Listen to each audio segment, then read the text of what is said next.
Beneficiaries. So a beneficiary is someone that you add to your accounts who would receive that account in the event of your passing. Now, all retirement accounts, which includes IRAs, Roth IRAs, and 401ks, they have beneficiaries. So your primary beneficiary, which can be split up into, it could be one person, can be 50-50, it could be split into thirds or fourths, is the first line of who would receive the money in the event of your death. Now, if the primary beneficiary is not living anymore, then it goes to your contingent beneficiary. So let's say if your spouse was your primary and you and the two of you died together, then it would pass to your contingent, which may be your children or a trust or whatever you have listed. Now, it's important to have someone actually listed that's going to be living. So let's say if you don't have a contingent and you and your spouse die together, then what's the default?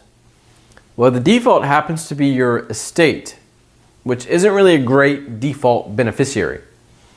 And that's because we don't want things being left to our estate in most cases if we can help it. All right, so if we kind of dip into estate planning, and remember, if for proper estate planning, you want to see an estate planning attorney, but if we dip into that. So what happens when you pass away? So what happens is a lot of your money, a lot of your assets are going to go through what's called probate. And probate is a court process, and what happens is the probate court, they look at your will, and your will it's your last will and testament that you hopefully have up to date as well. And you hand that over, or someone hands that over to the court. And in that will is someone picked as your personal representative, which some states call your executor. And your personal representative in the probate courts, they kind of work through your will, and they kind of work through passing everything down based on your will to whoever is supposed to receive it. So this doesn't sound too bad, right? Well, there's a couple of issues. Number one, it takes a long time, so it could take 8 months to a year to finish the probate process and to have everything passed down as the way you wanted it to be to who was supposed to receive it. So it takes a while. Number two is it could be heavily feed. So these fees could be anywhere from 1 to 5 or 6% of your total estate value, which can be in the 10 to 20s of thousands of dollars. So quite expensive, just money being tied up in attorney fees, administrative fees, and just different things that you didn't want, you didn't intend for the money to go to. So the less we leave to probate, the less we leave to that whole process, then the less is going to be feed and delayed, which is good. So beneficiary accounts pass relatively quickly. It shouldn't take a month to get the death certificate turned over to the company or insurance company or whatever company it is, and to get the proceeds paid to the rightful beneficiaries.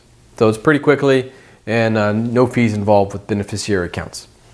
But if no one's living, or if you don't have a contingent next in line named, then the default beneficiary is the estate, which means probate and all that. So keep it up to date. In addition, if for some reason you were to name to the estate of, if it's me, to the estate of Spencer Metcalf on the beneficiary form, then again it goes to the estate and gets tied up there as well. But if we're kind of piecing this together, what that means is your beneficiary accounts actually precede or take place before the will. So in your will, you may say everything's going to go to my kids, but your beneficiary, maybe it's your spouse or your ex-spouse, and believe it or not, those accounts are actually going to go to the beneficiary and not to where the will specifies for them to go. So just keep that in mind, that the beneficiary account is going to go before the will, so make sure you keep those beneficiary accounts up to date. And it's also a good idea to keep your will up to date, because some stuff's probably going to land on that side too. But your beneficiary accounts are going to be bypassing probate and will pass a lot more seamless to who you intend.